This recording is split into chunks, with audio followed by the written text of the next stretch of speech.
নমস্কার বন্ধুরা, আমি অয়ন। আজকে আমার চ্যানেলে আবার আপনাদেরকে স্বাগত জানাচ্ছি।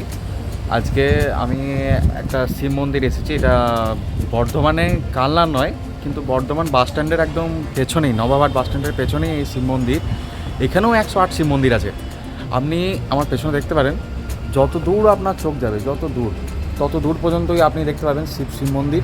আবার এই দিকেও যদি আপনি দেখতে চান, তাহলে এই দিকেও দেখবেন আমার পেছনে একদম সম্পূর্ণটাই। এই দিকেও দেখুন 108 শিব মন্দির পুরো। এটা কালনার নয়, কিন্তু তাও এখানেও 100 শিব মন্দির আছে। কালনার শিব মন্দিরটা প্রসিদ্ধ বেশি, কিন্তু এই শিব মন্দিরও কিছু কম নেই। এখানে অনেক ভক্ত এখানে এসেছেন তাদের মনস্কামনা পূর্ণ করার জন্য। এখানে একটা শীতল গাছ আছে, সেখানে তাদের মনস্কামনা ইচ্ছা করে তাদের ধাগা বেঁধে দিয়ে যায়, যাতে তাদের মনস্কামনা পূর্ণ হয়। আপনাদেরকে আজকে সম্পূর্ণটা আমি ঘুরিয়ে দেখানোর চেষ্টা করব। আমার পেছনে আপনি দেখতে পাবেন, দেখবেন প্রতিটা শিব মন্দিরে কিন্তু বাবা বিদ্যমান। প্রতিটা শিব মন্দিরে বাবা বিদ্যমান আছেন। এখানে একটা মন্দিরের ভেতরেও এমন কোনো নেই যে সেখানে বাবা বিদ্যমান নেই। প্রতিটা শিব মন্দিরে বাবা বিদ্যমান আছেন। আর দূর থেকে কীরকম ভিউ লাগে এই দেখুন।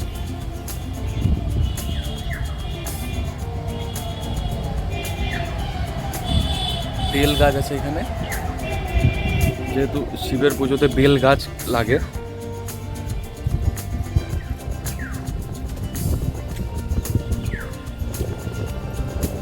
কিছু কিছু স্ট্যাচুও করা আছে এখানে।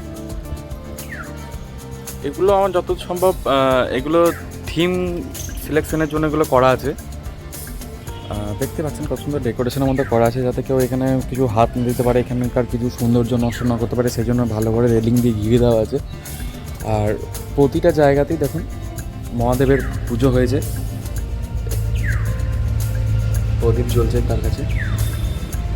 আর এই পাশেই রয়েছে একটা বিশাল বড় পুকুর, একদম সম্পূর্ণটাই এই পাশটাতেই আছে। এইখানটাতে একদম আছে একটা বিশাল বড় পুকুর। আমি আপনাদেরকে দেখাচ্ছি, ওইদিকে যাবো তখন এদিকে দেখাবো। একটা সম্পূর্ণ পুকুর আছে এখানে। আর ঠিক কালনা 108 শিব মন্দিরটা ঠিক যেরমভাবেই বানানো তৈরি, এখানকার শিব মন্দিরগুলোও ঠিক একই রকমভাবেই বানানো তৈরি। আপনি যেখানেই দাঁড়ান না কেন, তার আগে পেছনে আপনি সমস্ত জায়গাতে পেয়ে যাবেন প্রতিটা শিব মন্দির দেখুন একই ধাঁচে, একই আদলে তৈরি করা, যেন একে রকম পরস্পরের ওপর দাঁড়িয়ে আছে। কিছু মন্দিরের পাশাপাশি দেখুন, একটা মন্দির থেকে একটা মন্দিরে খুব ডিস্টেন্স যদি খুব কম হয়, তো খুবই খুবই কম আছে এখানে।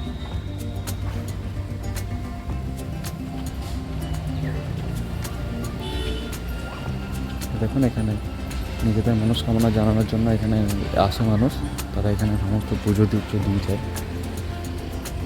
লক্ষ্য করে দেখতে পাবেন, এই দেখুন এই লাইনটা দেখুন কীরকম ভিড় আছে।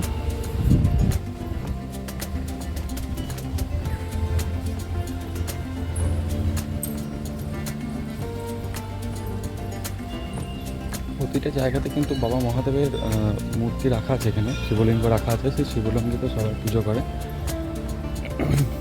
হিন্দু শাস্ত্রতে শিবের অবদান যে কম কিছু তা তো নয়। মানুষের বিশ্বাস আস্থা জড়িয়ে আছে এই সমস্ত মন্দিরের সঙ্গে। তাদের নিশ্চয়ই মনস্কামনা পূর্ণ হয়, তবেই না তারা এখানে পুজো টুজো দিয়ে যায়। এখানে বিবাহ, অন্নপ্রাশন থেকে আরম্ভ করে সমস্ত রকমভাবেই এখানে প্রোগ্রাম এখানে করা হয়। আপনারা যদি এখানে এসে রাতে থাকবো ভাবেন, তাহলে এখানে রাতে থাকতেও পারবেন। দারুণ সুন্দর জায়গা। বর্ধমানের কাছাকাছি যদি কোনো একটা জায়গাতে আপনার ছুটি কাটাতে মনে হয়, তাহলে আপনি এখানে ছুটি কাটাতে পারবেন।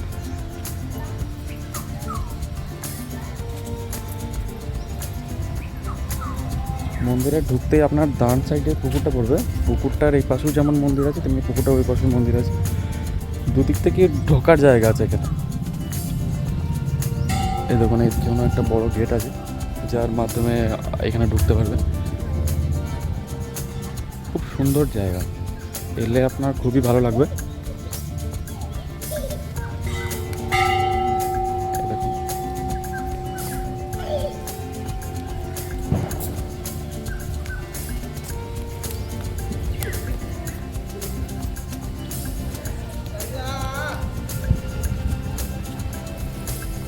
এখানে তার বাহন নন্দী বিদ্যমান আছেন বাবার খেয়াল রাখার জন্য।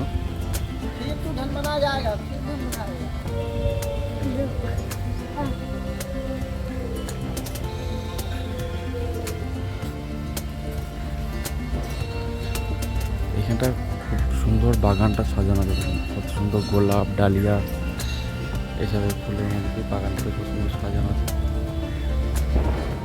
বাবার যে সমস্ত ফুলের জন্য এখানে পুজোর জন্য দরকার হয়, মনে হয় বাবার এখান থেকেই সমস্ত ফুলের হয়। পাশেই দেখুন গাঁদা গাছ লাগানো আছে এখানে।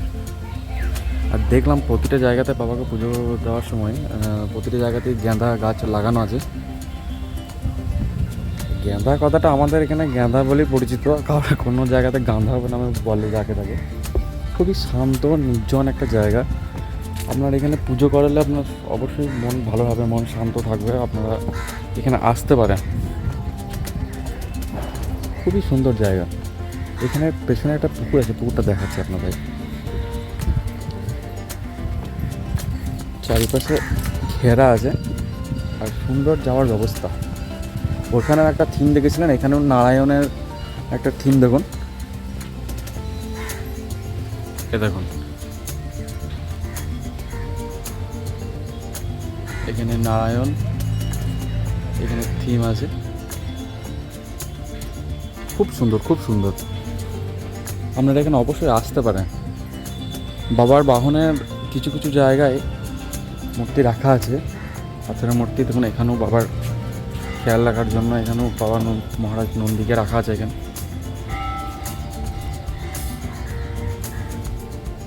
এ দেখুন খুবই সুন্দর। আপনার যতদূর পর্যন্ত চোখ যাবে ততদূর পর্যন্ত আপনার শুধু আপনি শিব মন্দিরই দেখতে পাবেন। আর খুব মেনটেনের মধ্যে আছে। দেখুন কোনো জায়গায় আপনি কোনো ময়লা দেখতে পাবেন না। খুবই সুন্দর গুছানো একটা শিব বাড়ি। হয়তো কালনা শিব মন্দিরটা আমাদের সবারই কাছ থেকে একটু বেশি এতদিন পর্যন্ত জানা ছিল, কিন্তু মানে বর্ধমান শহরের মধ্যেই যে একটা এত সুন্দর শিব মন্দির আছে, 100 শিব মন্দির, এটা জানা ছিল না। আমার চ্যানেলের মাধ্যমে আপনাদের কাছে এই জিনিসটা পৌঁছে দেওয়ার চেষ্টা করবে, এই মন্দিরের সমস্ত কিছু। এ দেখুন এখানেও একটা থিম করা আছে,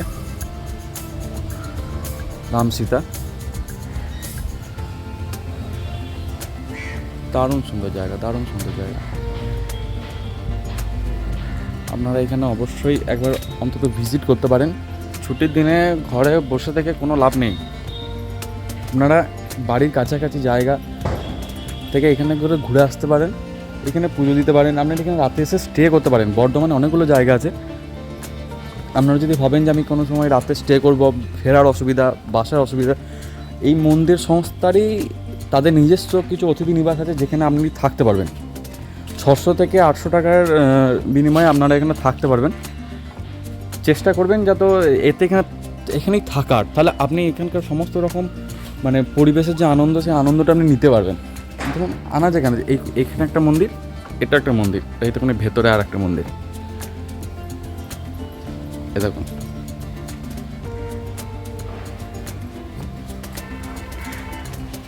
এই আর একটা মন্দির। যত দূর আপনার চোখ যাবে আপনি তত দূরই দেখতে পাবেন এরকম মন্দির। এই দেখুন এই পাশটাতেও দেখতে পাচ্ছেন না, সমস্ত লাইন দিয়ে মন্দির আছে। মানে পুরো যে জায়গাটা, পুরো জায়গাটাই কভার করে রেখেছে বাবার মন্দিরে। এখানে 108টা শিব মন্দির আছে, 108টা। এবার এখানকার মানুষের বিশ্বাস, আস্থা যাই বলবেন, যে এখানে পুজো করলে বা এখানে পুজো তাদের দিলে তাদের মনস্কামনা পূর্ণ হয় বা তাদের মনের শান্তি হয়। অনেকজন আসেন যেমন মনের শান্তি করানোর জন্য, তা সেইরকমভাবে এখানে মানুষের নিশ্চয়ই আস্থা আসে, নাহলে এখানে এত মানুষের পুজো, এত মানুষের সমাগম হবে কিছুর জন্য? কোনো না কোনো ব্যাপার তো এখানে আছেই, নাহলে তো এখানে হওয়ার কথা নয়। এই দেখুন এখানেও ভগবান নারায়ণের একটা মূর্তি আছে। এই দেখুন দারুণ সুন্দর জায়গা। আপনারা অন্তত একবার ভিজিট করতে পারেন এই জায়গাগুলো। খুবই সুন্দর মনোরম জায়গা।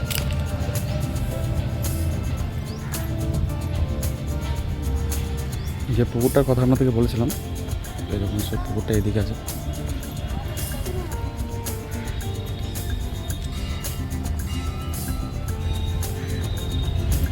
এই সেই পুকুরটা, এখানে পুজো টুজো করার আগে এখানে মানুষের হাত পা ধুয়ে এখানে পুজো টুজো করতে হবে। পুকুরটা চারপাশ থেকে দেখুন, এখান থেকে মন্দিরগুলো সব দেখা যাচ্ছে।